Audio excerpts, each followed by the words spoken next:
Then I woke up. Then after next time, I felt like something's wrong. I can't move. And because I'm sleeping on I'm a side sleeper. Yeah. So I sleep on my side. Then I realized that I feel like someone is spooning me. Ew.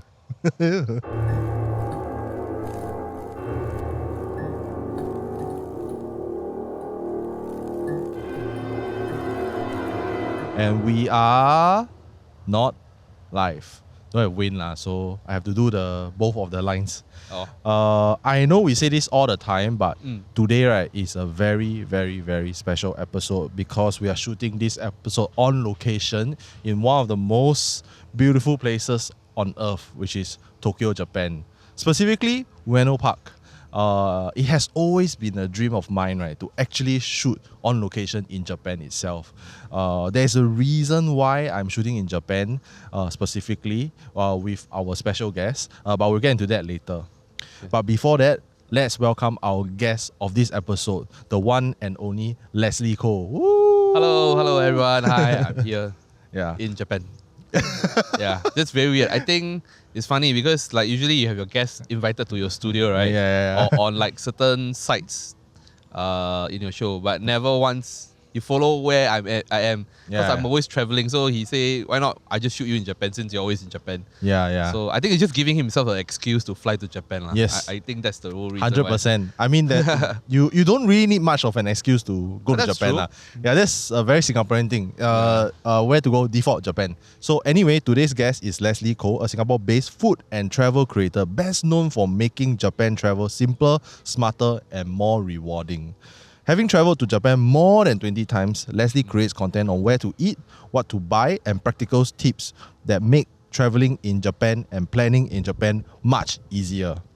Through his content, Leslie has built a community of more than 130,000 followers across his social media platforms who turn to him for practical, experience-driven travel advice. Wow, very strong bio. For the last line, right, I've been on the receiving end for the past few days. He brings us out to eat.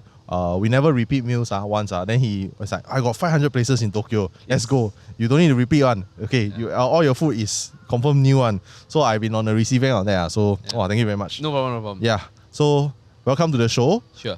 Even though it's not late night yet, because a lot of places at night, right, it's harder to shoot lah. So but we are very close to evening time now. Yeah. So how do you feel this evening?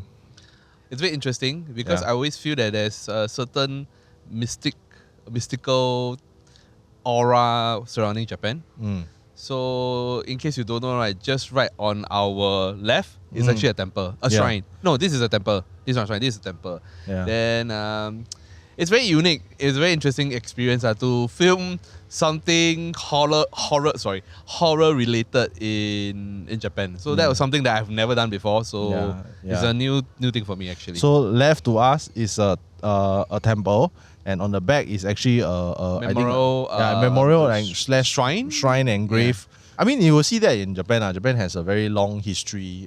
So this is quite common. But like I would imagine at night here maybe got the vibes. I don't know, today, like in the day with the sunlight, right, I would feel that it's quite unassuming. Actually, I feel that, right, that's the thing about Japan, right, whether even for like probably one of the most photographed place in Tokyo, which is Sensoji Temple, right?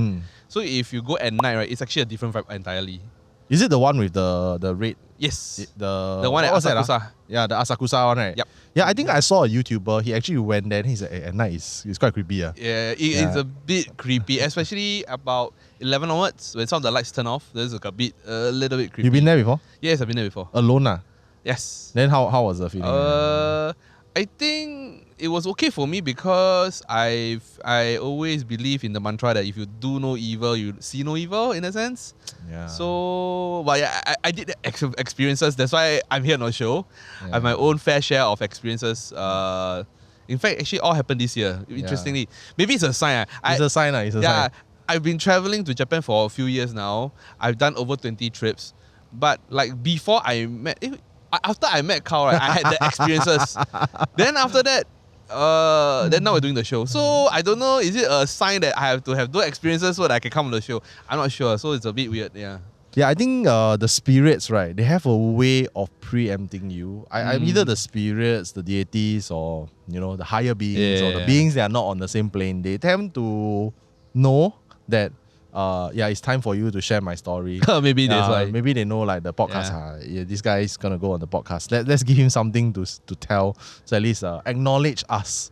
Yeah. So maybe that's I'm just why. gonna jump right in. Sure. You've been traveling to Japan for so many times, right? Yes. Were there any creepy moments or creepy incidences or ghost stories that you would like to share? Wow. I think the first thing I need to share is that, right, I travel solo. So most of the time, I'm staying alone, I'm driving alone, everything's on my own. So, interesting enough, for the first 20 over trips, I never had any issues. Like only the last 3 or 4 trips that I had. And so I think I'm not sure how people do it. Like, is it out of courtesy, or is it out of respect, or is it out of just pure, making sure you don't enter the wrong room. So whenever you enter a hotel, just before you enter the hotel, you always knock and say excuse me, or in Chinese, like, 对不起, sorry, or whatever language you want to use, right? To just let whoever's inside know that you're coming in. So some people tell me it's because of, in case you enter the wrong room, which has happened before. Not to me, but like, people have talked about it before. And some because it's like to let the house spirit or the local spirit to know that, I'm entering the space, please don't disturb me, I'm sorry, I'm disturbing a space. So all along, I did that for many, many years. Then after that, but I think halfway through, because I travel so often, and through my travels, I usually change hotel every 2-3 days. Sometimes, when it goes crazy, I can change hotel every single day. Wow. So I could, like, a 1 week trip, I can change like 4 hotels. So to me, this becomes there is no me that I stopped to do that because it's just like I keep changing hotel, right? So I'm not staying long, and I'm usually like very tired because I'm constantly on the move, right? So I stopped knocking. But if I'm traveling with someone, then they'll knock. Then we are sharing the room. They knock. Like, sure, you knock lah. I mean, I'm okay because you have done the ritual. So for I think the last 6 months, since last year until then, so maybe somewhere about June, July, I can't remember when exactly, I stopped knocking. Just because I just got tired. Like, I just tired. Tired of knocking. Not tired of knocking, just tired after traveling. Okay. So I thought like nothing happened. I travel so often, nothing happened. Then I think, okay lah, nothing wrong. Again, I always have this mantra that I do no evil, so I see no evil. And I always come with okay, I'm here to enjoy the space and then just move on. And I'm here to promote the place, usually. So nothing happened. But this year it happened 3 times in a row. I will not say it's 3 hotels straight after one and after, but it's 3 different trips. But every time I kena once, and I kena the 被鬼压 in that sense. I'm not sure. Do you know the sleep paralysis? Sleep paralysis. Paralysis, right. But it was very interesting because like most of the time, the experience people have is very scary. It's like, wow, I cannot move. Someone is pressing on me. But I don't know why, right? The 3 experiences I had, right, were assuring to a certain extent. I don't know how to explain to you. It's maybe you share the first experience. Okay, so first experience, I was at this particular hotel with a friend. So a bit of context, my friend is a light sleeper. He has to wear earphones to sleep. So naturally, if there's any loud sound, he will be awakened or he will remember like while he sleep. So we are always friends like that, They are sleeping, but actually they are hearing everything. So we're staying at this hotel. Then one night, and he has amulets. He bring amulets to travel. Like, I think his parents gave him amulets, so he wears amulets. So to me, all the more, I'm not so scared because like he has amulets. He knocked the door. He does all the ritual when entering a hotel room, right? So to me, like, okay lah, all the more I shouldn't do anything lah. So what happened is, we went to the room. We just do the filming and everything for the review video, everything, right? Then after that, we went to sleep. I mean, then after that, in the middle of the night, I heard this loud bong, like bang. Like, I thought my tripod dropped or something heavy dropped. Yeah. Then I woke up. Then after next time I know, I felt like something's wrong. I can't move. And because I'm sleeping on I'm a side sleeper. Yeah. So I slept on my side. Then I realized that I feel like someone is spooning me. Ew. Yeah, someone like spooning me. But it wasn't scary. It was like, I don't know how to explain to you that. Like, I felt like someone close to me. I'm not sure how to explain to you. Just like a friend or a family member? it felt like a partner will spoon a partner kind of thing. But it wasn't scary. It wasn't. It just felt like okay. I don't find it aggressive. Let's just be that way. I also couldn't move. I really couldn't move. I couldn't turn the other way because the way I was sleeping, right, I was facing so the beds are here.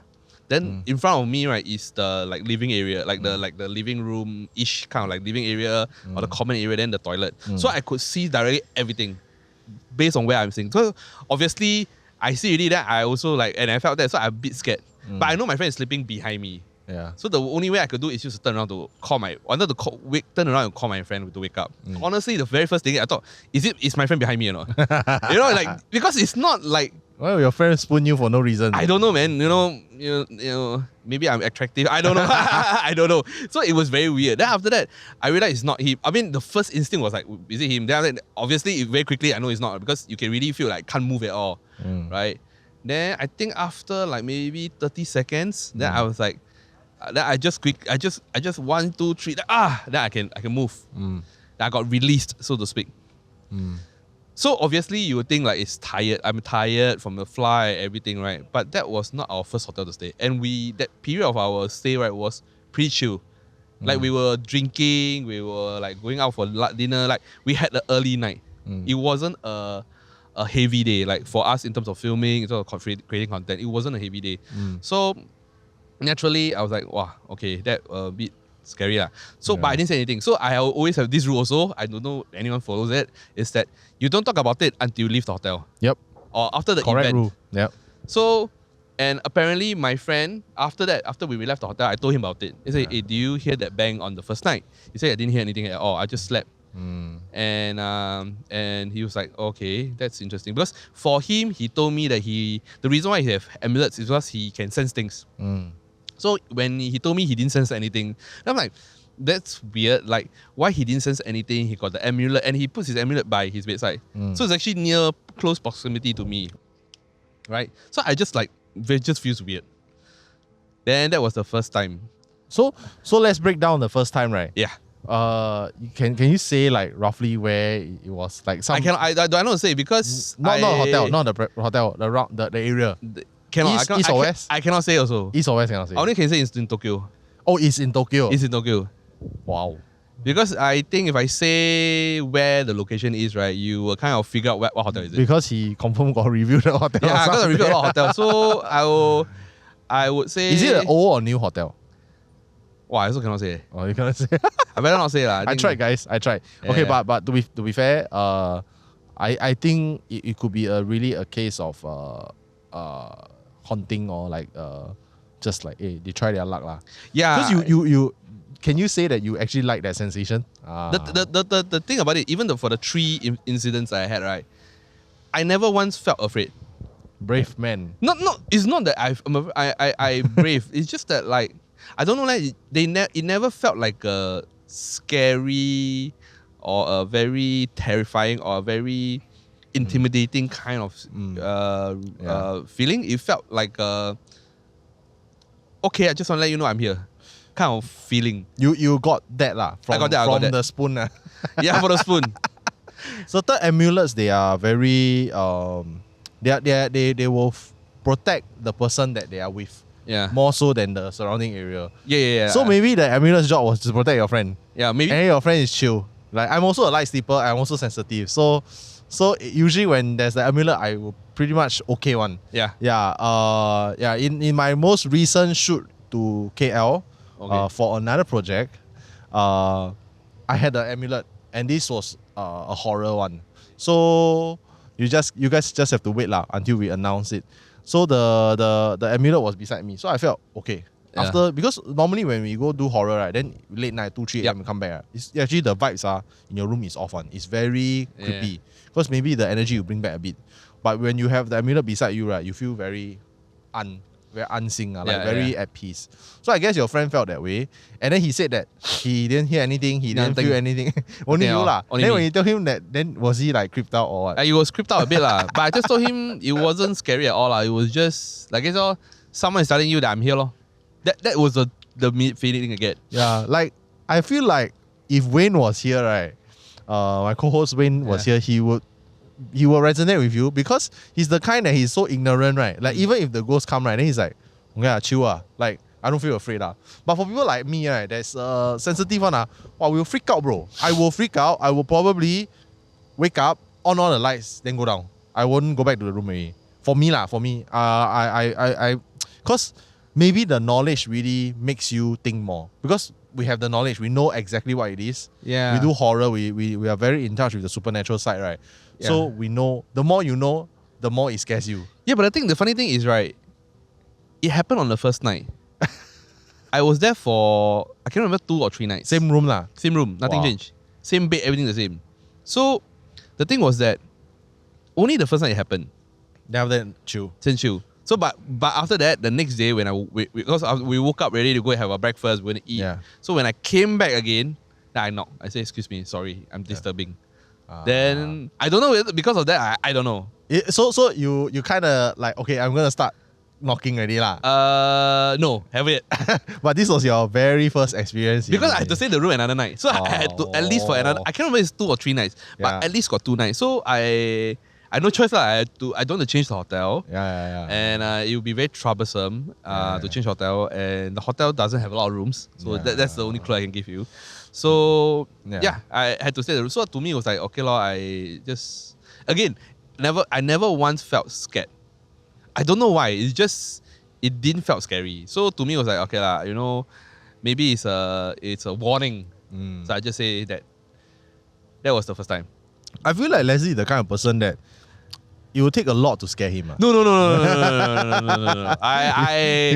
I look like I'm not afraid, but actually I am.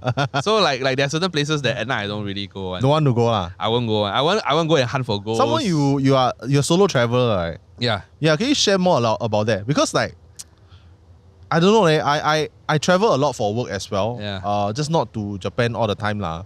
But I always felt that it's quite a hard thing to do. Like it is. Because I'm married, right? So most of my time I'm sleeping beside my wife if I'm not traveling. So I'm used to having someone. Then I will get paranoid if like I'm alone in my room, right? Then sometimes you wake up, you blur, you think you're still at home, but actually you're traveling. Then like suddenly you feel like got someone sleeping, but you're empty. Wow, that's scary, man. No, I think it's just about it's habitual. Habitual. Yeah, because I do this so often to the point where it doesn't. It's just another day at work, lor. It's just like like sometimes like people say like like if you're a chef, it's very hot in the kitchen, right? But to some chefs like okay, it's just normal temperature to them because they're so used to the temperature to the point where it's just another day at work, lor.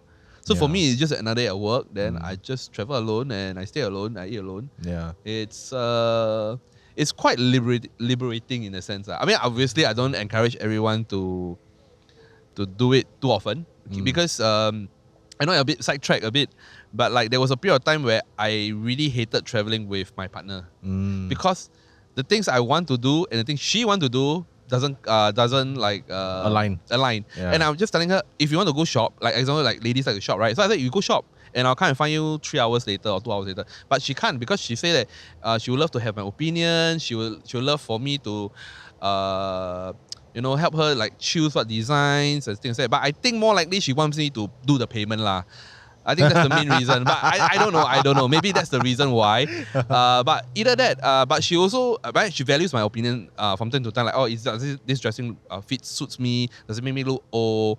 Or you're doing the cutting? How do you think the cutting? And is it worth the value? Because I'm a very, according to her, I'm very calculative. But for me, I think I'm a very prudent in a sense whereby I want to make sure I get the most bang for my buck. And that's the reason why my content is always about making sure if you spend this money, you make sure you get the most value out of it. Yeah, you want to learn how to save money while traveling in Japan. You look at his content, you confirm save a lot of money. I learned a lot from him also. I try my best. You been to so many places. Yeah. Were there any point of time like when you've been to like a certain place in Japan that you really feel the chill down your spine? Like, this place a bit creepy. No, never once. Really? Never once. Yeah. Or maybe I tend to do a bit of research on what I want to do, place I want to visit, and if it's a bit on the creepier side, then I tend to avoid. So maybe that's me, and and usually I want to go to those like more interesting spots where you get to take really nice photos or like landscape photo, nature, chasing trains and stuff. So those are places that are, I would say, while it can be very secluded, but there's still 人气, you know what I mean? There's people moving, so it's not like dead air in that sense, pun intended. But like there's no dead air in that sense. Yeah. So there's always people moving around. So you actively avoid lah. Yes. Try to avoid. I would not say actively avoid, but in general, I don't hunt for it lah. Okay. Like sometimes you have like just a gut feeling like, hey, I don't think this is a good place to stay too long. Yeah, I'll just let's just go. So were there any instances? I think my gut has served me very well in the sense when it comes to planning, right? Like before I go to a place, I do my research, I Google map, I street view everything. Like, okay, this one doesn't look very good. Then just move on. Yeah, like for me, I have like 2 places. One is more famous than the other. The very first one was definitely my first trip and my first work trip to Japan was just to Okinawa lah. So Okinawa went through World War II. So there were a lot of lives lost on the island itself lah. Like so there obviously there's a lot of wandering spirits and spirits that are restless. When tragedy like this happen.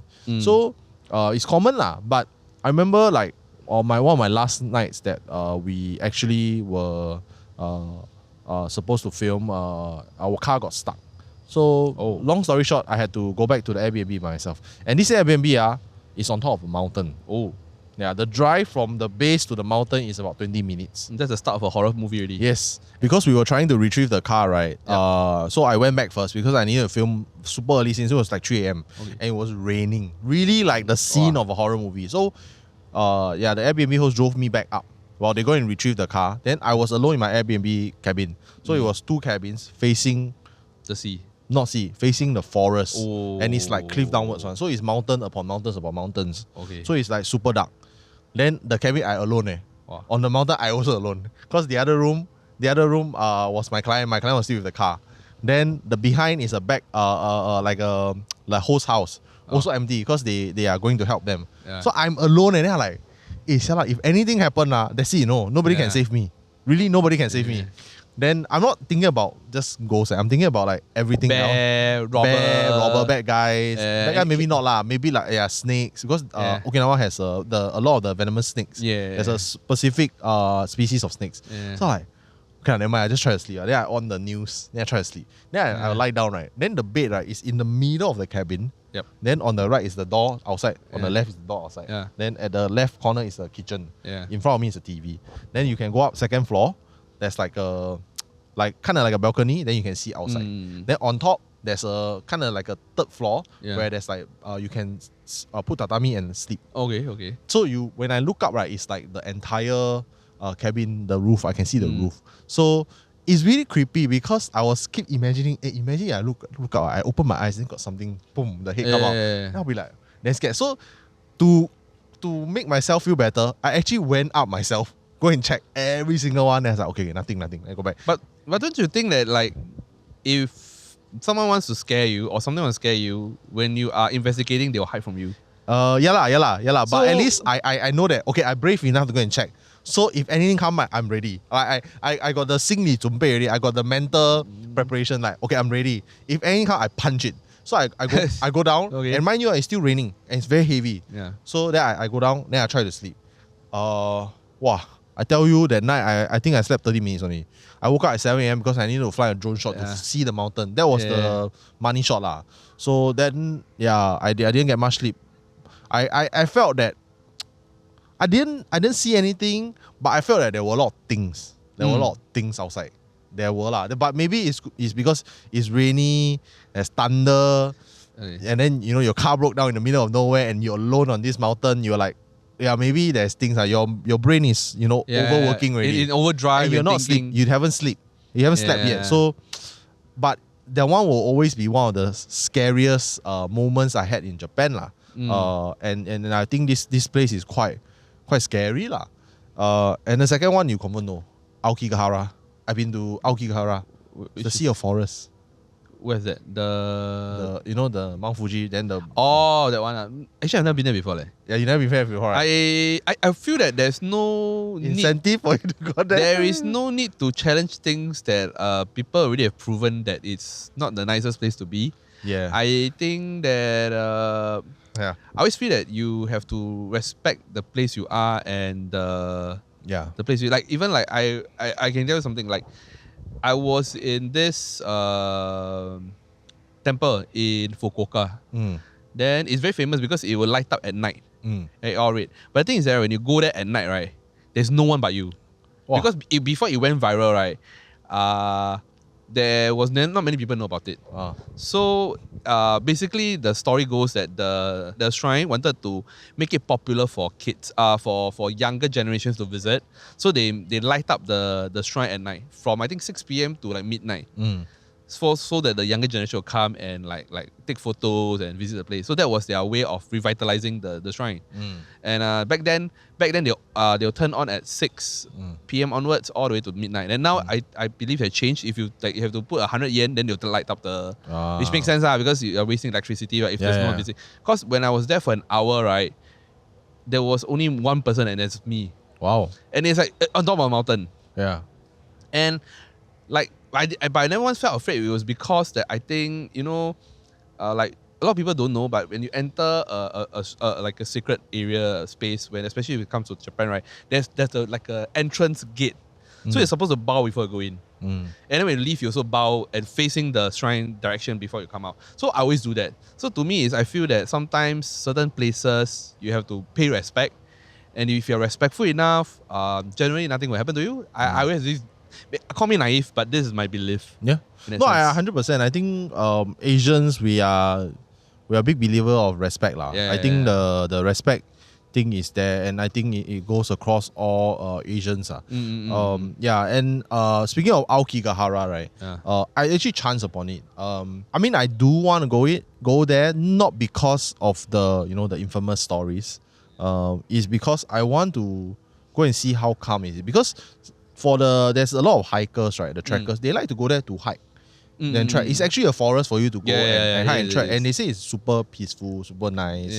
Yeah, even though the forest can be very dense. You can get lost in there. So you need to follow the proper path lah.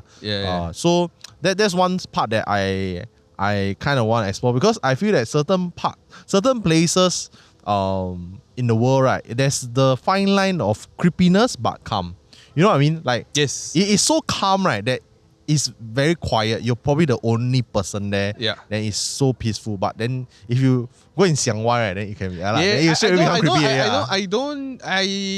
okay, like going back to the Fukuoka thing I explained to you, right? It was very, very quiet. Like literally you can hear a pin drop. Oh my God. And I totally agree with you in the sense whereby it's a very thin line between calmness, tranquil, quaint, to scary. Like it can just snap one finger and then next thing you know it's scary. The vibe changed. But the only part where it was a bit scary for me was I was more afraid of people robbing me than anything else.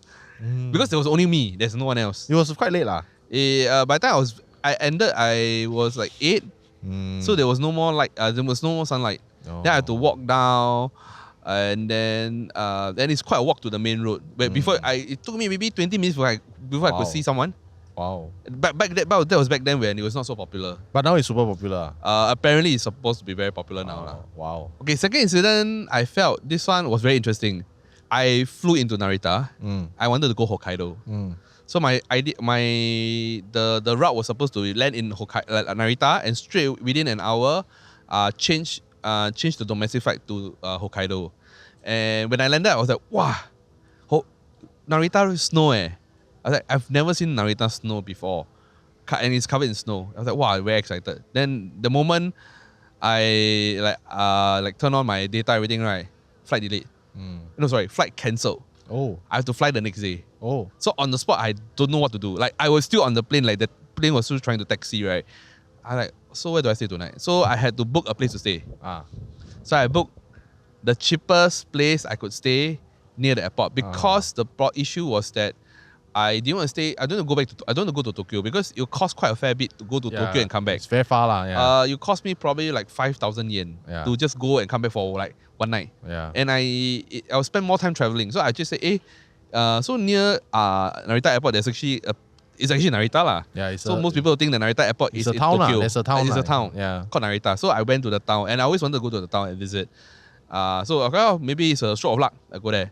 So I stayed in a really old hotel because it was the cheapest. And When I went in, I was again because I did not want, because I was like I already sian already, like oh my god, my flight got delayed, I need to cancel. Then I was so busy thinking, okay, now I had to change to my next day. My schedule has been changed. I'm just more worried about like, okay, how I'm going to cancel my current like hotel booking and everything. So I was trying to figure out all these things. So I didn't knock. I just went into my room. Oh. Dropped my stuff. Now I just, you know what? I'm just going to go out and go and find food and then go and shoot content. So I do all that and do everything. Then went back to the room. Then I said, okay, no, I just go and sleep. That one was more. The same thing happened again, but this time around it didn't have the sound of something drop. But I just woke up with someone suddenly just hugged me. Yeah, oof. Like somebody just hugged me very closely. It was different because the first time was spooning, so it's more slowly more gentle I would say, more loving more loving. The second time was a bit more like more aggressive kind of hugging, but still also from the back, very weird. And I also, because I was like I'm a slight sleeper, right? Yeah, I see on so your it's back. very weird because every time people I see stories and like movies and shows, right, they always like it's top down. Means they're pressing from the top to the top down, right? But no, like mine is very interesting because mine came always from my back. It's, and always because I'm sleeping sideways, like, it coming from my back. Like, what's going on? Like then the second time, right, I woke up freaking because it was so sudden, right? Like, what happened? But again, it didn't felt like, I don't know. Sometimes I feel like this kind of situations, like, it's either it just feels playful. Again, I think the best way to explain it felt playful. But this one was aggressively playful in a sense. A bit aggressive lah. A bit aggressive lah. Then this time round, I was a bit annoyed more than anything. Because again, before that, my flight got cancelled, everything. So I was more annoyed than like, okay, you know what, I'm just going to happen. And the best part, and the thing was that I'm going to stay one night and I'm going to leave. So I was just trying, storing power at 1, 2, 3. Fuck lah, let's do this. Oh, yeah. Then I got released. Yeah. Then I said out loud lah. I'm just here for one night. Please don't disturb me. I'm very tired. I want to sleep. Then I went back to sleep. Then that was the second time. Yeah.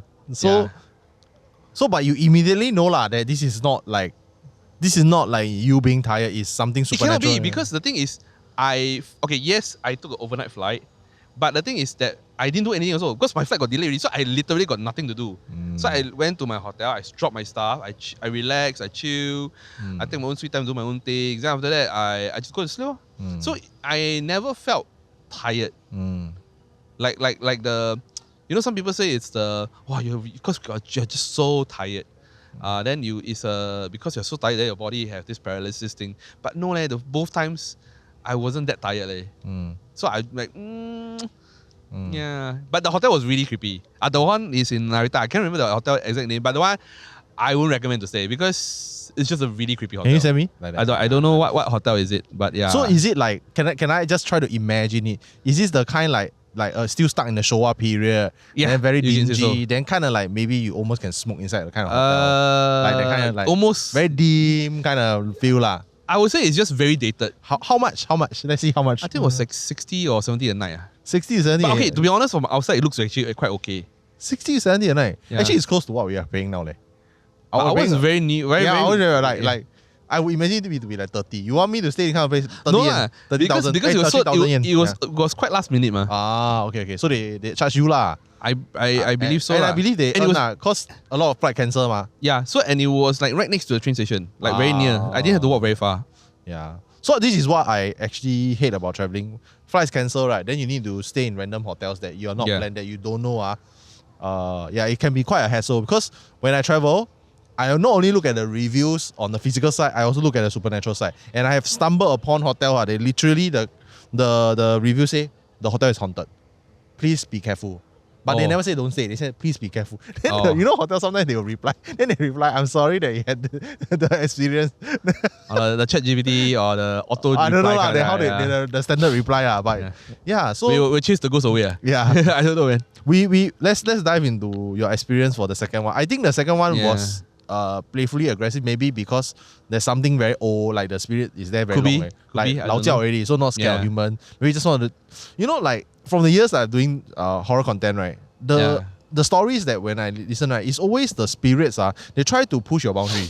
Yeah. Can you accept or not? Yeah, you scared? Will you be scared of me? I They try to think push so a bit. Then the more they push, right, the more it escalates. So it's good that you actually scold vulgarities, because that's the one way that I've also experienced myself, that you can get out of the sleep paralysis, like the kuya chuang. Yeah. And depending on your belief system, scolding vulgarities may or may not work. It's yang energy. It's like a burst of yang because so you scold. so some people say it's about being more aggressive. Yeah, like then yeah, the so energy. yeah. And to be honest, if Leslie in real life, I think his yang energy is quite strong. I think I don't think so.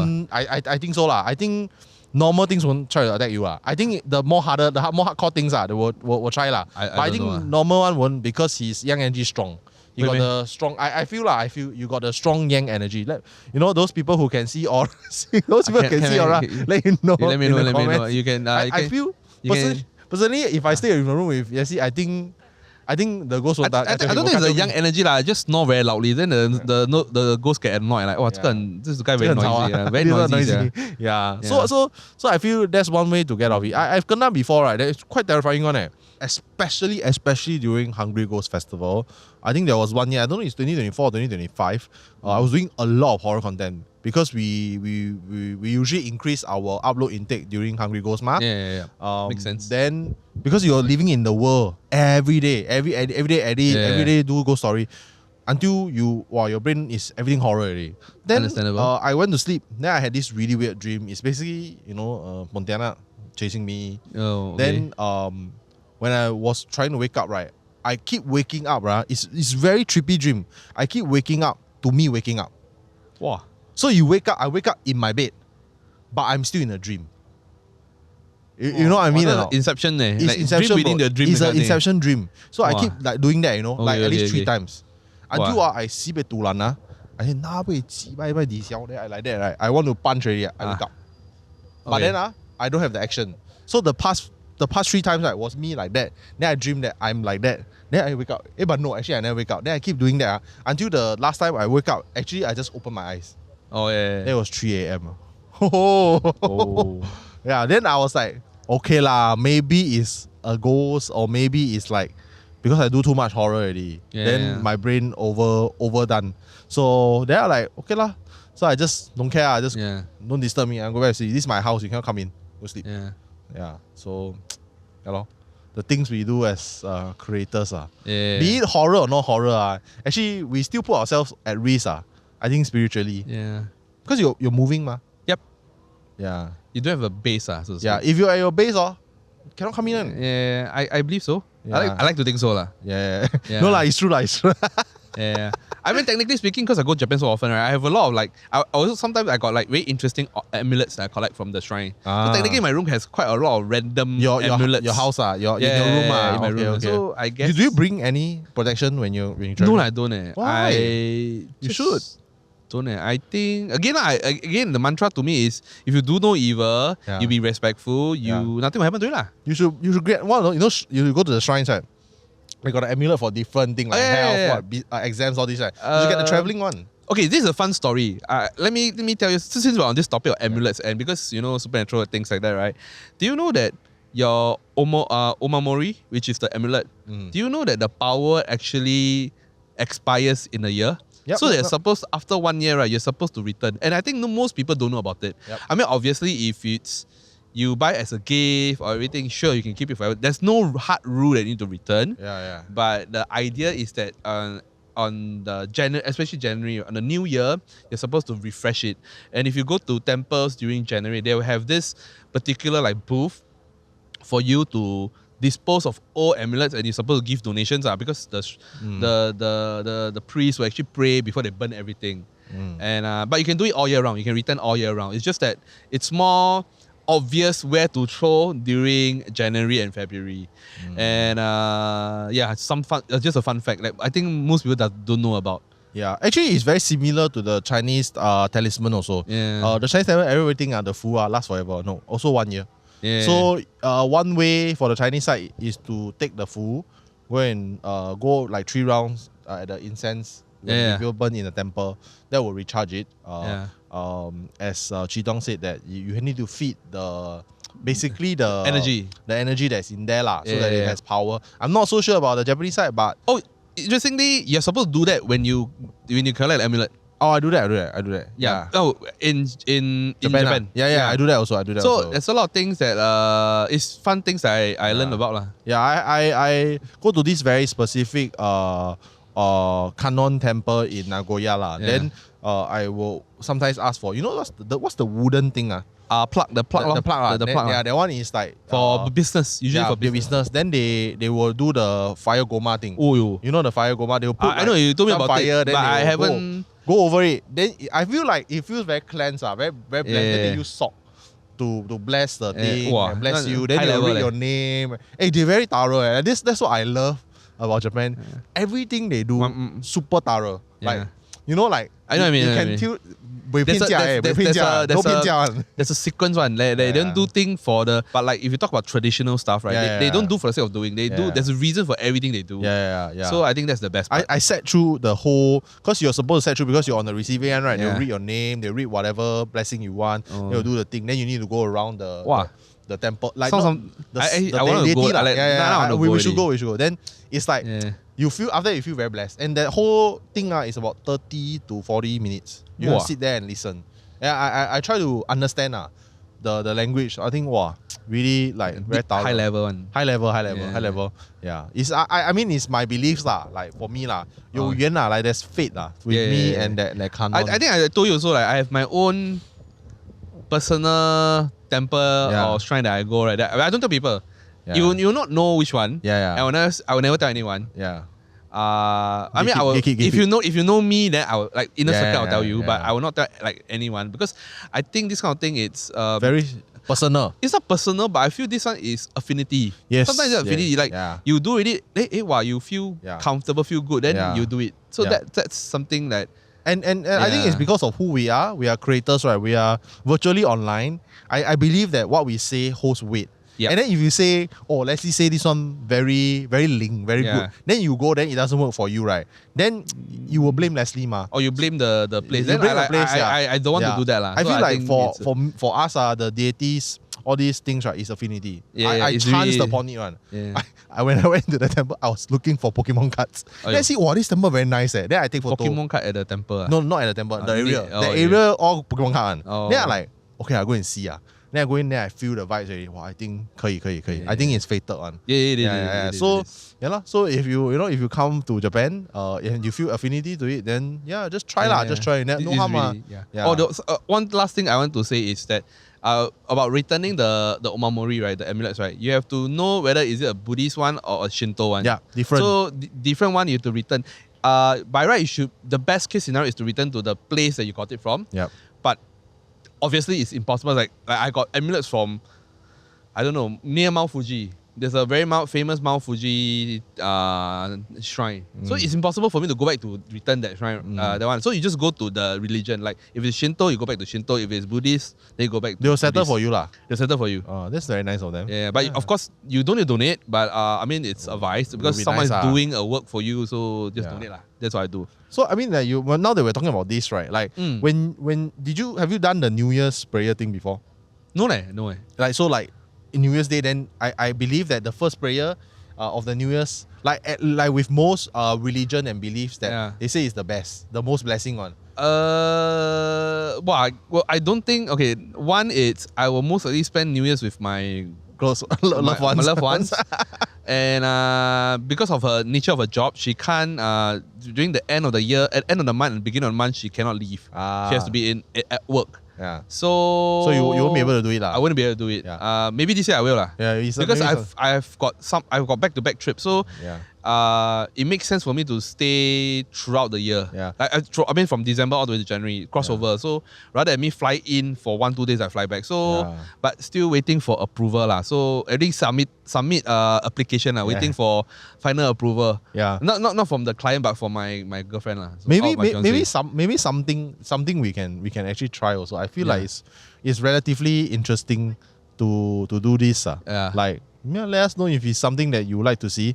I mean, it's not horror, but I feel like it's something that is quite interesting that I've not experienced, because from I think the Chinese side also have the same thing. The first prayer of the year. The xiang one, and the most first prayer is the most hot one. So then people will try to go for it. I didn't know that Taiwan there was this temple, right, that they will give you a award one if you're the first. They're supposed to be like the best thing. It's very dangerous one. I mean, people can trample you one. Very scary one. Then but like if it's January, 31st December and 1st January, right? Actually, what I want to do is to shoot something different. So it's said that, right, during 31st December and 1st January, the sun was set in the middle of Mount Fuji. Rises from the middle of Mount Fuji, if I'm not wrong.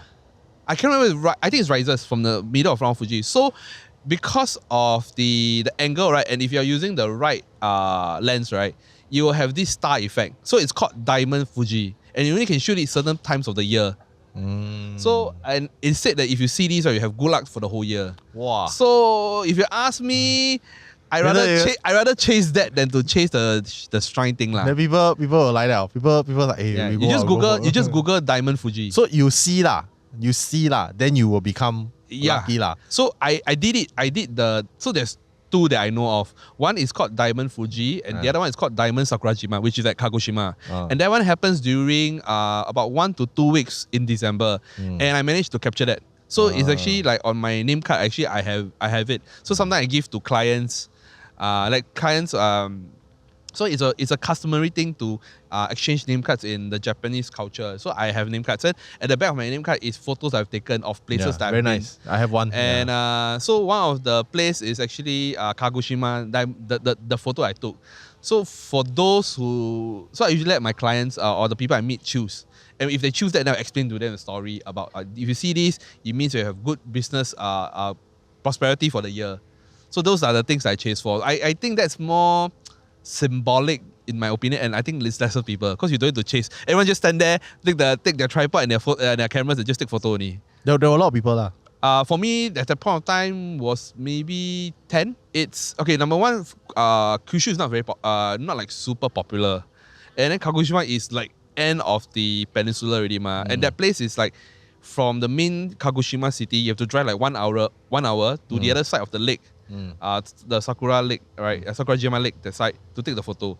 So it's a lot of effort to take that one photo. If you've been to, like, you're familiar with Sensoji, right? Just outside the temple, right? The main hall, right? You know, there's this like the incense or the ash thing. There's this like urn. Then people do all the turn around and they blast, take the wood.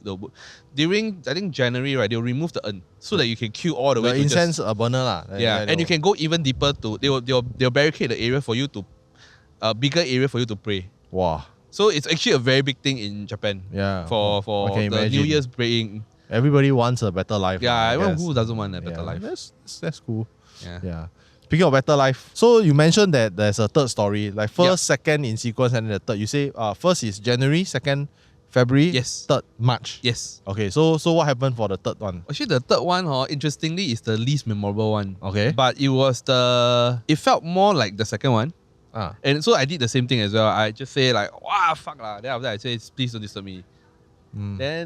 But it was not memorable because after that, I started knocking already. Yeah, that was like, I think the third time. After the third time? After the third time. Then you're like, okay, I know already. Because you see, the first time could be a fluke. Okay. Fluke, yeah, fair. Like, because you see, most people, I've seen before, right? People experiencing it like once and then they never happen again. Yep. I got people who have experienced like maybe 2 or 3 times, but over a period of time. Like maybe like years apart. Mine was like 1 month after another. Like I cannot not believe it. You know, as someone who I'm a free thinker. I believe there's a ultimate God in that sense. I don't have a particular religion lah. I just respect the gods that I am. Like I'm in Japan, I respect the local gods, so to speak lah. The local culture, the local religions. So that's what I do. But at that point, right, when the third time happened, right, it wasn't memorable because it just happened like similar like the second time. It was also some random old hotel that I had to book of last minute. Where? This one I really can't remember. Like, it's really that bad. Like I cannot remember anything about it. Like I don't know why. I just couldn't remember. But the only thing that I could remember is start knocking doors now. Yeah. But it wasn't scary or anything lah. It wasn't. The same thing as well. It was just you are. Yeah. Also a violent hug. Oh. Violent hug. Yeah. Again, it was from behind. I don't know what's going on. So then did you score also? Score. I did. Yeah. Because I don't know. I just feel like maybe it's all guys. I don't know. It's just weird. I mean, okay. I have a theory. Yeah. It could be the same spirit that has been following you for that particular period. Maybe. But the thing is, it wasn't. The funny thing is, right, it's like, okay, all I can remember is the same, that it happened in Tokyo also. Maybe local resident. So all in Tokyo? Tokyo, Narita, Tokyo. Oh, so maybe that's the range. Maybe they can only go this place this far. Because 他没有买那个 JR pass， 他只可以大来大去。And maybe that's why. I don't know. It's just very weird. And the thing is that, yeah, it's just. So after you knock the door, okay.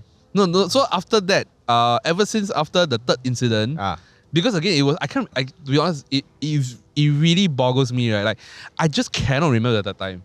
But I only remember it's in Tokyo. It's one night and it's an old hotel, and I had to book it. Last minute. So then after that, ever since that night, right, I start knocking doors already. Like whenever I enter a new hotel and everything, I'll knock the door, and yeah, ever since then nothing happened. So, like, if you say like sleep paralysis, what was the thing? Sleep paralysis. Kuya or whatever, right? Sleep paralysis. Yeah.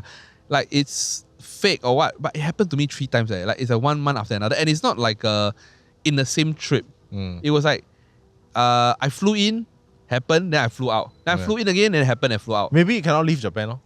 Yeah, you cannot leave Japan, and it was attracted to you for some reason. Maybe, but after that, April I came back again, nothing happened. Yeah, maybe after that you hot already. You even more hot. Then I don't know. The energy cannot, or maybe the thing just got bored lah.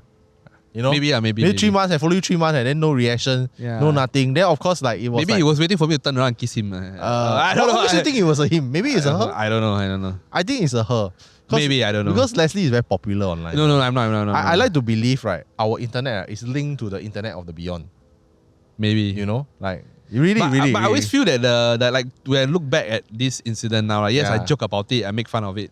But I just feel like it's not. I'm not really making fun. If he, it's okay, like you can make fun if you want. He or she is watching. I don't know. Since you say it's connected, but it's more like the you know, it has happened already. There's nothing I can do about it. Yeah, you just have to just have a laugh about it, and then just remember to be more respectful. Like it's truly that I felt that it was a reminder of how I got so familiar to a place that I got complacent. And actually, it actually made me realize that actually sometimes I'm so familiar with certain things that I got complacent with showing basic respects in that sense. Then it made me like, okay, maybe I should relook at like some of the things I take for granted. Like for me, like going to a convenience and buy things, like I know it's like it's a thing. It's a thing. Like it's muscle memory to the point. Every day we do one. We in Japan, every day we do one. So it became muscle memory to the point where sometimes like saying like domo, arigato, like sometimes meal, I just saying for the sake of saying, you know, that kind of thing. And I felt that like it made me reminded to be more mindful. Of my actions. Of your actions. Yeah, so I thought it was a great reminder, honestly. And no, I didn't have to go through that. I don't think anyone should go through that. And all the more 3 times. So well, I mean, we still got a few more months left to this year. If Leslie, you know, got more experience, then he will let me know. Maybe he'll come back again. I don't want to come back again. I can come back to talk about other things, but not come and talk about my own thing. Talk about other goals. I don't know. I'm very happy already. Thank you. No need to find me anymore. Thank you. Thank you for the 3 months of love affair. Thank you. I appreciate it. Thank you. Arigato gozaimasu. Then your partner was jealous or not? He say, hey, somebody spoon me. Something spoon me. I come to think about it, I don't know whether I tell her or not. I think I did tell her. But I didn't tell her so detailed. Again, I don't know reason to talk about it. Now she'll know. I guess so. If she watches this, then see what's the reaction to it. yeah. If she watches the full video, yeah. Yeah, interesting. Yeah. Wait, I should do something. If you wanted the full video, I'll give you $50. So if you see this thing and you can quote, then I give $50. Because I don't think she'll watch. Yeah, because she's also quite she's not into all these things. Horror lah. Yeah, she's not. Yeah. So it'd be funny, right? If she tells me, actually I watch it. No, she tells me, actually you owe me $50, right? Yeah, that would be funny. So let's just see. 50 not enough incentive. No, to her, it's never about the money. It's the bet. The shook. The bet is the fun part, not the reward. Yeah. Yeah. So speaking of which, like, do you have any more ghost stories? Doesn't have to be Japan. It could be anywhere, even in Singapore. Wow. Like stories that you heard from your friends, your family, all this. Actually, I don't. So I can tell you why also. Because by nature, right, I'm an overthinker. I like to overthink things. So to the point where I don't watch horror movies, because if I watch one, it will take me a while to recover. Like I will always think like there's something happening behind me, and like, you know, like I will overthink. Like example, if I give you an example. This movie till today it still haunts me, and it's still the scariest movie I watch in my opinion. The movie is called Shutter. Oh yeah. Wow, I tell you, Thailand. Yeah. Till today, right? Once in a blue moon, right, when I feel my shoulder very tired, I feel like, is it someone sitting on me or not? Wow, that one was, I tell you, I cannot forget that scene. It was so scary. Then that was, it took me, I think, a few years, right, to get out of it. Like now I can talk about it and I'm not scared. But like at that point of time, right, it took me like 2 to 3 years, right, to really forget about this incident. You watched it when you were young, is it? Yeah, I would say maybe in my teens. Yeah, like, your teens. Yeah, I can't remember when was it launched. Yeah. So when it was out, I watched it. It was like, I cannot. Oh, the last scene right? The last scene, then you see the... No, I can't remember. I know the last scene is the baby under the trolley or something there, right? But it was the last few scenes, the last part. No, the last scene was him in a mental asylum. Then the door closed, right? Then you see I can't remember. I only see the girl like sitting Yeah. on him, then he like the neck Yeah. like shake Then he go away himself. Then actually he's very heavy, but he's not. He's very skinny. Yeah. Well, that was like the scariest ever. So you know the 3 rules? what's The 3 rules of staying in a hotel. What? Okay, first thing is obviously knock. The first rule is knock. Okay.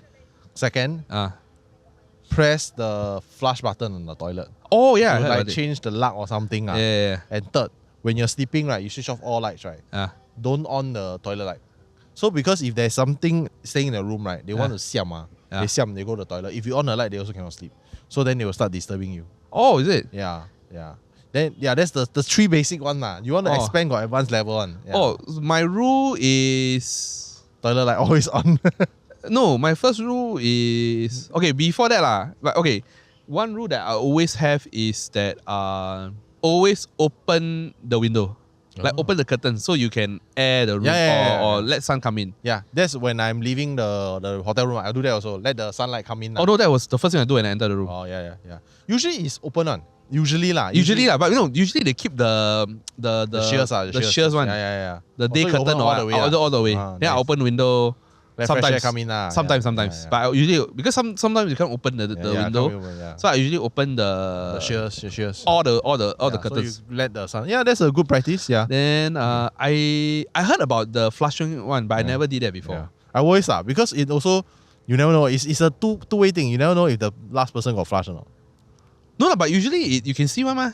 Yeah lah. Like it's really open one mah. But more often than not, the moment I go to the hotel, more often than not, I will use the toilet straight away. Yeah. So I will flush. Maybe that's why because I will use it already. So I flush already. Okay. I guess, I don't know. Fair enough. But the toilet thing was very funny. Because I always sleep with the toilet light on. Just because of one thing. Like sometimes in the midnight I want to go pee. Then I know where the toilet is. Okay. Yeah. Fair enough. Even in the 3 incidents, you also the toilet all light on. As far as I remember, actually all the way down. I'm pretty certain because it's a habit. Okay. No, actually the first one not really. Because the first one, right, the toilet is translucent. So you can actually, if I on the light, right, even they got blinds, right, the light will pierce through. That is very glaring for me. So you off it lah. Off it. The first one was off. Okay. Maybe that's why it's softer. Yeah. I don't know. Well, yeah, fair enough. So I guess. And when you were telling me these stories, right, I think you got excited. Because we met before we first met is last year. Yes. Before your experiences. Then Yes. after that, I think we met again. Then we're talking about like you potentially coming onto the air to share. Then you're like, hey, Kao, actually something happened. You were I remember you telling me, hey, Kao, maybe can come already. It's a sign. Yeah, I mean, it's a sign. I don't know.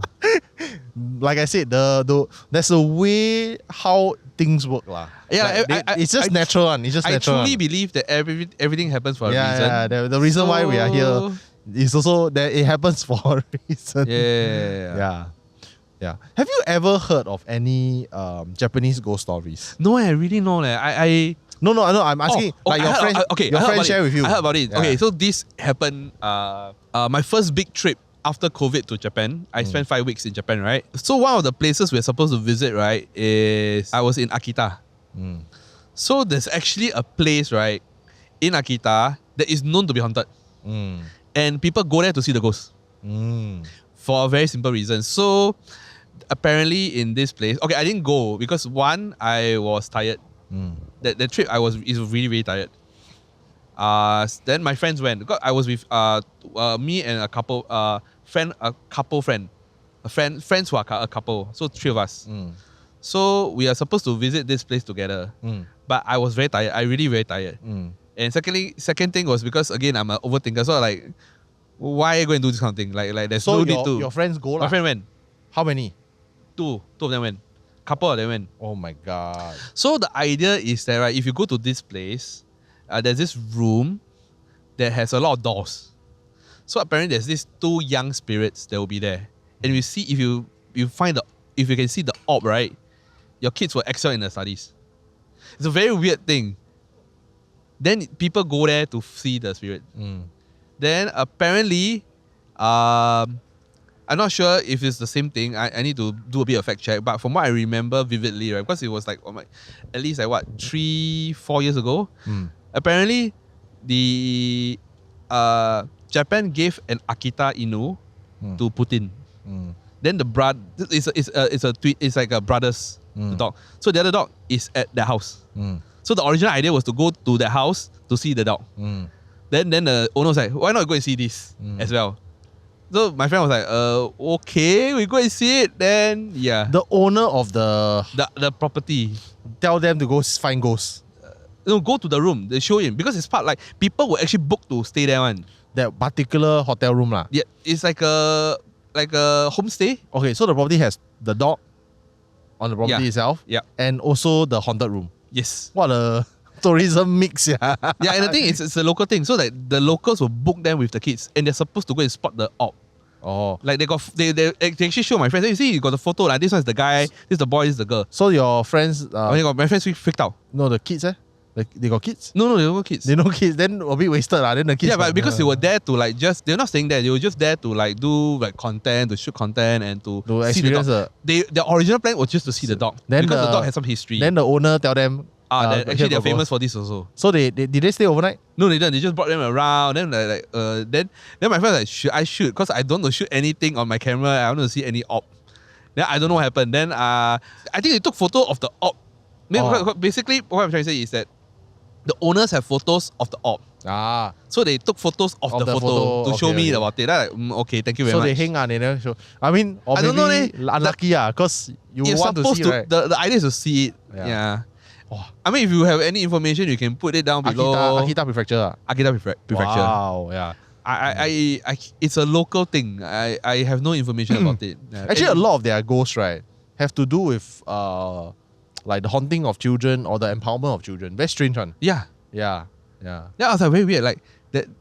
Like when I heard it, was like weird. The parents will bring kids there because supposedly if you spot it, your kids will excel in studies. But I was like, if I'm a kid, I'll be like scared out of I'll pee and shit at night, man, if I see it. Yeah. That's so scary. Or maybe just don't tell them.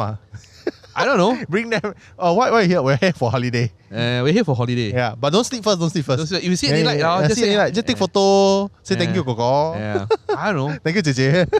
Weird. Yeah. I mean, if you have any information, you can just... Yeah, let's know. Would you go though? No, I wouldn't. For what? Again, like, go for what? Okay, if let's say they say like, this one will help you with your career.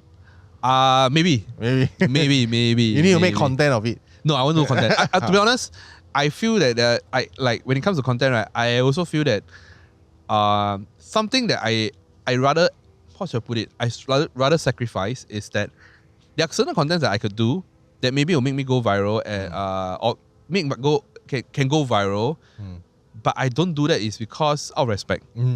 So I think there's certain kind of content, right? Like even though, for example, like this kind of content, right? Like even for the kids, everything, right? Even though I know that maybe you go viral, maybe you will have I don't know what you call it, like traction or people want to find out more. But I feel that like I can talk about it. I can talk about it here because this is sharing my story, my experiences, right? But like I will not promote it in a sense, like, oh, I do short form content and just say, oh, you should definitely try this place, you should visit this, blah, blah, blah. I won't do that because I feel that end of the day, things like this, right, is you have to show respect to it and not take advantage of it in a sense. Respect.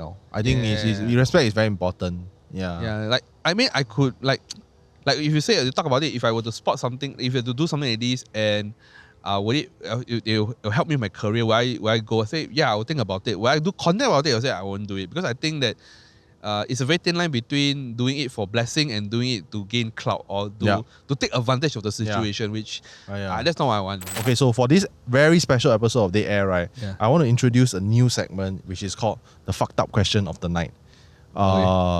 But before that, I need to give you some context. Maybe Leslie have not heard of this place before. It's called the Inunaki Village. No. It's in a place within Fukuoka Prefecture. Okay. It could be a Japanese urban legend about a place that is fictional, that actually rejects the constitution of Japan. So they are like, okay, we are our own place. You don't come. So it's like the movies, the village people. Like they are like people that have no law, that they don't care, and they are quite scary lah. And supposedly this area itself is not only with dangerous people, but also with a lot of spirits and a lot of ghosts. So actually it's very, very popular within the horror community, as well as like the Japanese community for the creepypasta. You know what's a creepypasta, right? Like basically it's like a Wikipedia for ghost stories. So it's like their S-Fox. Like S-Fox for the world lah. Like everybody go there for ghost stories. So like all the urban legends, Slenderman, all this, it all came from creepypasta. So this place is also kind of part of it lah. So actually it spread so badly to the point whereby people were like going there to find that place. So there's this tunnel. I believe it is a real tunnel that supposedly leads to the village. Then it has been sealed off lah. But you can still go. There are YouTube videos of people going to the entrance of the tunnel lah. But it's blocked lah. Then they try to go in or what. They try to go explore. So does the village exist or is still an urban legend? This is what I'm reading. So according to Edo period records, right, the real Inunaki village was officially referred to as Inunaki Kidani Village, and was established by a dispatch group of the Fukuoka domain in 1691. So like it's very old ago. And then by the 1800s, right, the Inunaki Dani was integrated to the nearby Yoshikawa village with the introduction of the town and village system, the Chosone. So subsequently, the actual place nearby, they actually built the Inunaki Dam, which is a real place, a dam. It was completed in 1994. 1994. That's quite not too old and not too. So this is actually the photo of the place. So the old tunnel. So the story is that the tunnel, because there was an actual murder that happened in, I think, during the 1988, and is supposedly haunted because of the murder. This is the actual murder case that actually happened during the 1980s. And then by I think 2000s, the old tunnel was sealed already, but it's still nearby the dam, because usually dam, right, it's like a bridge, right? So it's nearby only, within the forest. So my question to you is that no. You don't ask. I haven't asked. Whatever it is just no. If someone like a big sponsor is like, hey Leslie, I give you like 10K, you spend one night there. No. Would you do it? No. 10K No, I 10K USD the currency doesn't change. Why? Yeah. Why? Again, I think it goes back to my principle of like showing respect. Like I'm doing this for money means I'm doing it for clout. Because you won't pay me 10K for no reason. Okay. I need to do content or whatever. Like maybe this is my one business. One vlog. My business brain going on, and I feel that this kind of thing is you don't go find trouble lah. Okay. You shouldn't actively go and find trouble because that's not the right thing to do in life. I feel so lah. Yeah. And 10K, 100K also maybe not lah. 1 million maybe lah. Maybe 1 million lah. Everybody has a price, bro. Everybody, I agree. But 1 million must be Sing lah, not USD. You Sing and above. Bro. Yeah, Sing and above lah. You tell me 1 million yen, I said no lah. No. But like again, if it's 1 million, I honestly I don't think I will leh. Yeah. Okay. I mean it's just an arbitrary number, right? It's an arbitrary number, I don't think I will leh. That's why it's called a fucked up question. Because it makes you really like, wow. No. Why you ask me this fucked up question? Yeah. Even $1 million Sing, right? I know it's life changing money lah, but the experience. I'll think about it. The experience also life changing. Yeah. Maybe you come out, you emotionally scarred, or like you need therapy for the rest of your life. I spend the money on therapy, right? Yeah. So I don't know, like 10K is a no, 100K is a no. Still no. Okay, 10K is a hell no, 100K is a still no. No, it's still also a hell no. Yeah, also a hell no. Then 1 million is a maybe. 1 million, I'll think about it. I'll think about it. For me, I'm more cheap. I hire two priests. Proxy. I thought you were gonna say hire a proxy. No, I hire a priest go with me. Yeah, you can. Then maybe 100K, maybe. So it's the safety aspect lah, the spiritual safety. It's more safety aspect than anything lah. Because I feel that like, I don't know. I just feel. Yeah. Like why do I do that? Like why should I do that? So for me, I'm cheaper lah. 10K I won't do it, but 100K I will. The producer brain in me is that first of all, I will seek an actual advice from the local priest, Japanese priest. Should I go? Can I go? We'll do it properly. But if cannot then bo pei lah. But if it's 100K. Yeah lah, but bo pei, if people say cannot go, then I shouldn't go. Then I will seek. But it's 1 million now. No, I cannot. I'm a firm believer of the rule of law. And then I'll ask the local government, say, hey, can I do this? Then maybe my angle is to debunk. Maybe it's not haunted. Maybe it's just the rumors. Maybe it was haunted, but the spirit moved on already. So I bring the priest, we go and investigate for one night. And then the 100K I will do some charity with it. Not say I won't earn, I will earn, but I will do some charity with it. Because my life on the line. But I will still do some charity with it. Then I will do the proper rituals. I will get all this. But I must say, this is a very theoretical question. I asked this question myself, but I still need to give you an answer. Even though it's a fucked up question, I won't do it in real life, knowing me. But the thing is, if now that you ask this question and giving your answer, if I could do all those things, right? Yeah. Like, because if I take it as a matter of fact, means like, if I pay you this money, you will do it, right? I say no. But if you go deeper, right, like, if it's to do something in relation to it, like for example, debunk the thing, to help revitalize tourism, all this, right? Actually, I would do, but not 10K lah. 10K 做不到啊，很难啊，很难，做不到 bro. Actually, I might leh. You think about it? No, because it's, do you? But assuming okay. Because now we're going very deep into the question, right? But assuming that everything else is covered, means that if there's a priest, everything they'll cover for me. I get approval from all the everything covered. Then your fee is 10K. My fee is 10K. Pure 10K profit. Because you must understand that you sure go through trauma one. I sure go through trauma one. 2 weeks cannot sleep. Yeah, so I need to make sure we at least stay in a nice hotel for like 1 week or something like that. No, I agree. Yeah. No, but I do it in the name of helping the prefecture, helping the city, and I will do it. I think that's a very good angle because a lot of people they go in, right, they go and do something. They help themselves. Yeah, I don't want. So I mean, because this is our first time working together, right? So the ethos for HANTU as a channel, right? If you realize that our content is all storytelling, yes, we don't really go and ghost hunt. A lot of people ask us to go, but we don't, because first of all, we don't find trouble. Yeah, and it's very dangerous, really very dangerous. Yeah. Second of all, is the respect lah. Like there's no need for us to do it. Right? But for example, if it's something that is like this, right, maybe we can consider like in the hopes to debunk it and like bring back some of the lost thing. Like for example, right? Yeah. For example, it's a bit far already. If someone from Yishun say, "Hey, Kao, can you come over one night and then you all sit down for 3 hours and tell ghost story and see if anything happens or not to debunk that Yishun is not haunted." Then I will say yes. You know what I mean? Like it's Maybe it's in the nature of good. Then I will say okay, I will do it. I will do it for this, not for the cloud. Yeah. So and also I also am a firm believer, right? Horror, right? This genre, right? 不是说你要做就可以做的。是 You are chosen. Yeah. You are chosen to do this one. So if you really try hard to go and do it for clout, for the fame, right? You won't last long, one. I don't think I think you can last long. But No, I feel it will bite you back very quickly. No, your health will go. But when I say it will bite you back, literally. Your health will drop. Your health so it will bite you back in the other ways. But it won't last long. How long can you do? Because for us, we are in our 6-7 year already. Like some people 3-4 years, you can see they like go already. Yeah. Maybe because they do too much ghost hunting. I don't know. I don't know. So yeah, so that's our take. I'm sure many of you are asking, wow, these two people, right, very unlikely collabs, right? Why are we in Japan together? There's a very good reason why we are here in Japan together and shooting content together. Maybe Leslie, you want to share with the audience why are we here? Oh, so we are actually starting a new channel. This channel is called Japan Curious, and the reason why of this channel is because that both of us love Japan, and we find that there are really a lot of untold stories of people and places in Japan itself.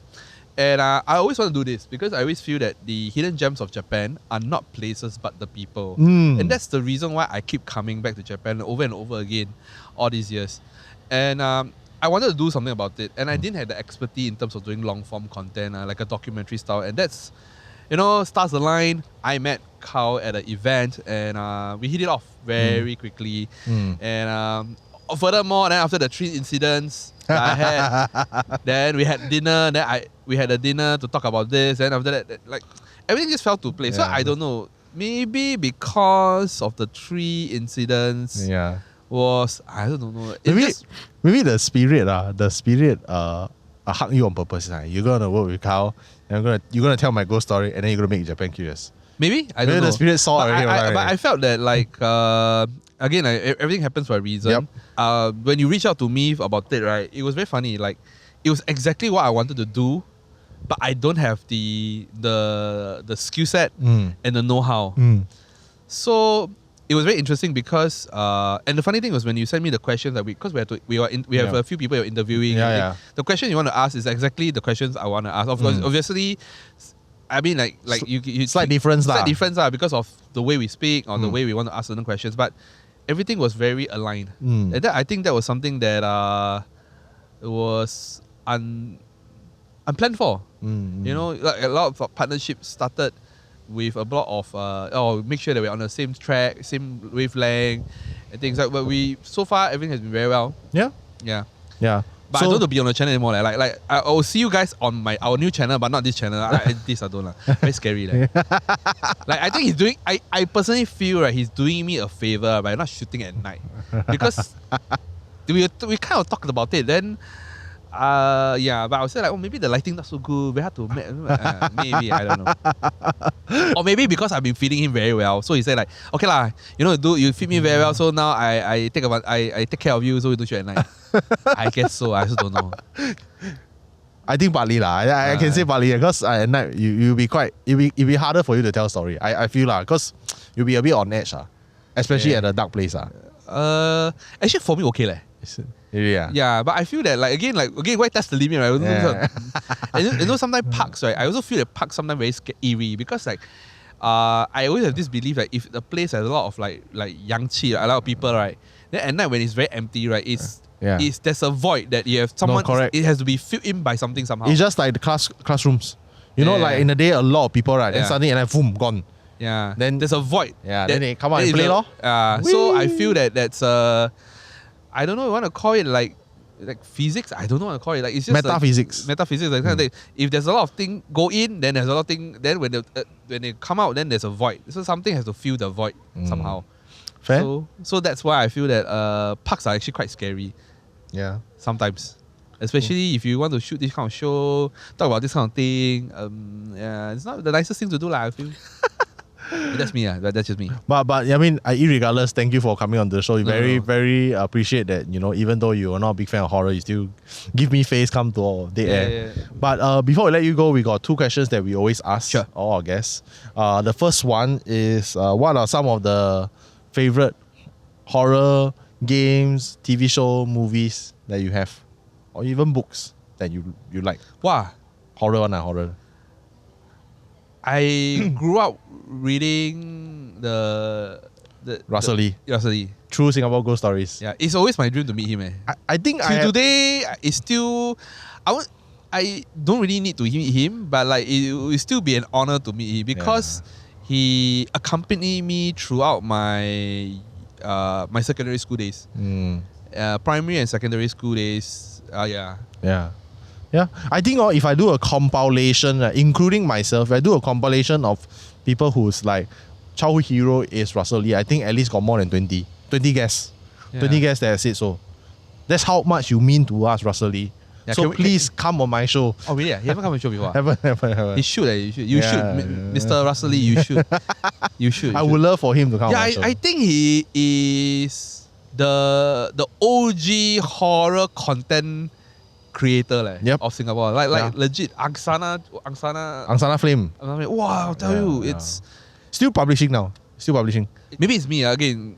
I mean, you got 20 over guests who likes him, right? Like worships him or view him as like the hero, right? Yeah. I think one thing about him is that the way he writes, right? It's like scary, but just enough. Yeah. Like not to the point where people will have nightmare. Yeah. At least for me, I didn't have nightmares. It's just enough to like, wow, you will be on your tiptoes. You're on your toes. You're like, okay. I think he writes it with children reading in mind. That's why the control of the horror can. I think the very first one was quite gruesome. Like they were talking about eviscerating a man or something, right? Yeah. By the Pontianak. I think that was quite scary. But then I think he toned it down after that because I think back in the day, 90s to 2000s, right? The rating for horror is more stringent than now. Is it? I thought it was more stringent, really. Oh, stringent. Yeah. Now it's not as much because horror is viewed as an entertainment genre rather than real thing, ma. Oh, I feel. Maybe. Yeah. Okay. So before we let you go, we ask you this question. It can be anything. It can be like very theoretical, very emotional, or like very deep one. So what scares you the most? Bank no money. Yeah. More than ghosts. Because I feel that, not that I'm a very materialistic kind of person, but it's just that like there's a lot of things I want to achieve in life. Like I want to do in life. Not that I am I need to drive a Lamborghini or whatever. I mean, who doesn't, right? But like in a sense whereby like there's a lot of experiences in life that I want to explore. There's a lot of things I want to do, and unfortunately in life you need money. I'm very thankful and very blessed that I have a lot of in my line of work. I do get sponsored. I do get to do things that normally people don't get to do. But there are also experiences that I would love to pay for it as well. So I've done like hot air balloon in Japan. I paid for it. I was sponsored to do paragliding recently in Japan. I would love to do skydiving in Japan. I would love to do some of the more scenic trains in Japan. So all these need money. And then most recently I set our cameraman asking us which is the most expensive Shinkansen you can see. That I set the most expensive Shinkansen before. Yeah, wow. And it was like it was double of the regular price. Yeah, it's crazy. Yeah, so these are experiences that I think not money cannot buy, but like money can buy lor.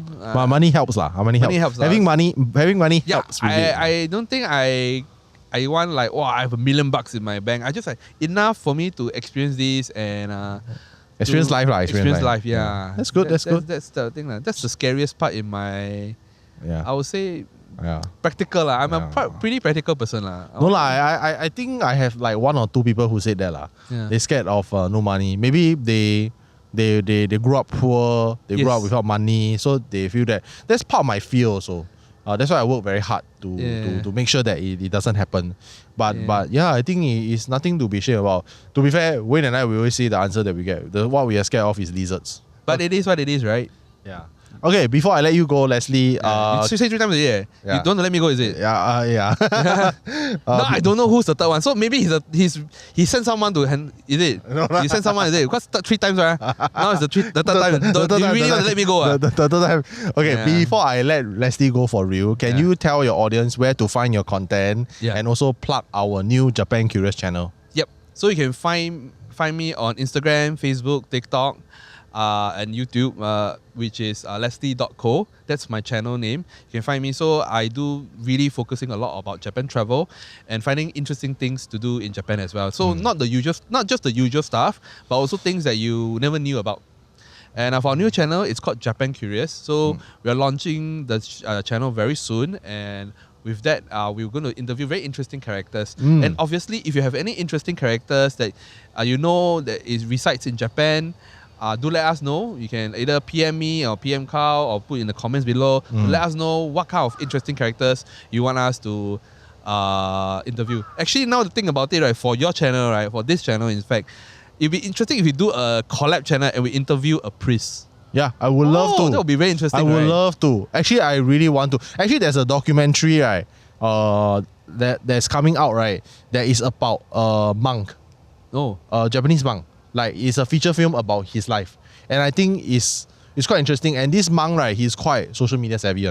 So then he does like social media for his particular temple. Oh wow! Then they follow him, just his life. Then he will teach like certain teachings, like the Zen Buddhism kind of way of life, and it's very interesting. If I can find it, I'll link it down below.